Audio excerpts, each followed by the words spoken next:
All right, welcome into another News4JAGs podcast. Jamal St here alongside Justin Barney. Justin, it may not look it at this point because the clouds have finally rolled in, but this has been by far the hottest day of training camp, and it ain't close. when you saw it on the schedule, first would be noon, then it shifted to later afternoon, and I swear it has been a furnace out here until the final, until we turn this camera on, basically. Yeah, just about.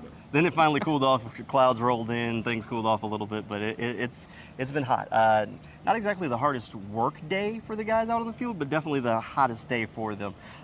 This is a little bit of a review period kind of day. Walkthrough-ish as they go over some of the things that they maybe went wrong up in Dallas and start to get ready for that trip to Detroit. Yeah, you've got game tape to go back from last week, and I think overall you got to feel good about things. If you're Doug Peterson and the staff, you saw a lot of, preseason, it's not about what Trevor Lawrence does, Calvin Ridley, Evan Ingram, it's about those depth guys, those guys fighting to make that 53-man roster. You don't want your starters to get hurt.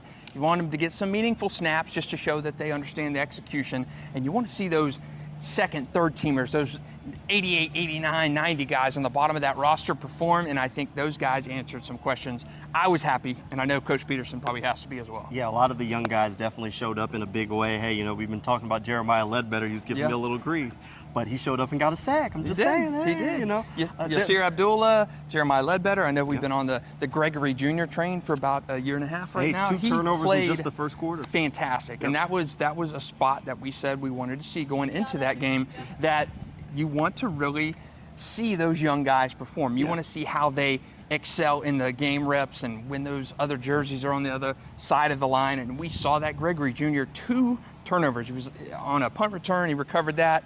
You lost Ross Matizak on the play due to a shoulder injury on a punt return. Greg Jr. was there. And then he forced a fumble on what should have been a Cowboys touchdown. And just a great performance from guys like that. Gregory Jr., he's been talked about all throughout camp by Doug Peterson. And he looked different. His body, his physique was just different than it was as a rookie when he spent time on the practice squad. That's what you want to see those guys separated. Trevor Lawrence said after the game, they've got more depth than at any time he's been here. Yes. He likes what he's seen. Doug Peterson in his press conference today said the same thing. This is a good position to be in with all the depth and roster battles that they're seeing in camp. And it's probably a good thing that the cut is in one fell swoop this year, because you're giving those guys an extra opportunity for a couple weeks to make that competition even better, and we saw that in the Cowboys game. There are going to be some hard decisions to be made toward the end of training camp here when they have to get to those cuts, because there is just so much depth, a lot of talent along this roster, a lot of guys that they like. They actually feel pretty good about that pass rush rotation that they have, even if some of the rest of us don't. But you know what? They have a lot of guys that they believe in and think can take those steps that they need to see the success out on the field. As they kind of get ready to head to Detroit, I think the biggest question you want to have, all right, who are the guys that you're looking forward to trying to see you can learn the most about during those joint practices? We still have one more practice in Jacksonville tomorrow, but I kind of want to start peeking ahead to that. And after practice, we talked to Christian Kirk. He said these are basically 2 games up there that you're going to get with these joint practices. I'd love to see joint practice in Jacksonville, by the way, now that Miller Electric Center's open. Trent Baalke said he wants to have 2 a year. That would be one at home, one away. That would be fantastic. But again, you want to see in these reps, which is probably more than you're going to see in an actual preseason game, starter on starter, one-on-one, how are those guys looking? You didn't see that in the Cowboys game, didn't see the one-on-ones.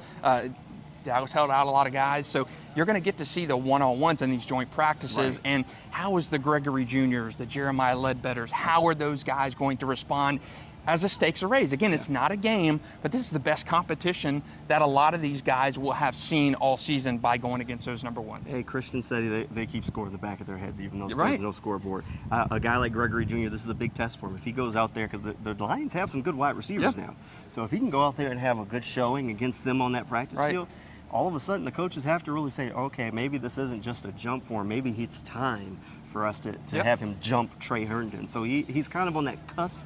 A good couple of days in Detroit could kind of push him over the edge for a guy like him. As far as Yasir Abdullah, a pass rusher that we've seen kind of wake up, you want to see that continue to flash there as a rookie when he goes up there to Detroit. Another guy that I've said this a few times. I keep saying Seth Williams. I'm just going to say, he made a couple of grabs against the Cowboys. Third down catches too. he's a guy who's going to have a chance to show what he can do up there. So you want to start to see those things, and you really want to see those good notes coming from Trevor Lawrence and Calvin Ridley, of course. But it's those young players, the Christian Braswells, that you really need to look at those notes and say, okay, this guy's ready to compete at an NFL level.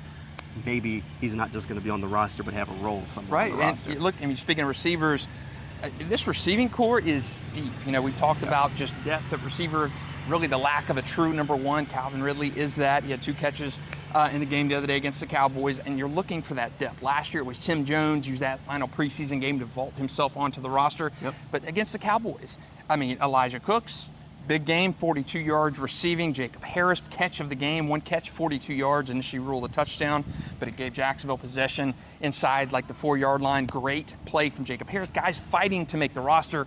And Trent Baalke and Doug Peterson, there's a lot of guys on this team that have a future in the league. It may not be with Jacksonville, but again, those Tim Jones situations like last year where it's coming down to that final preseason game, you just feel like there's so many more battles on this team that are coming down to that Tim Jones situation where things are not going to be decided until that 3rd and final preseason game. Yeah, we'll keep an eye on that as they kind of continue to move through it. Again, these joint practices in Detroit are going to be really important. The Jaguars do have one more training camp practice here in Jacksonville tomorrow before they make that trip up there to Detroit. We'll have another one of these coming your way. You can always find more coverage over on News4JAGs.com, and we'll see you next time.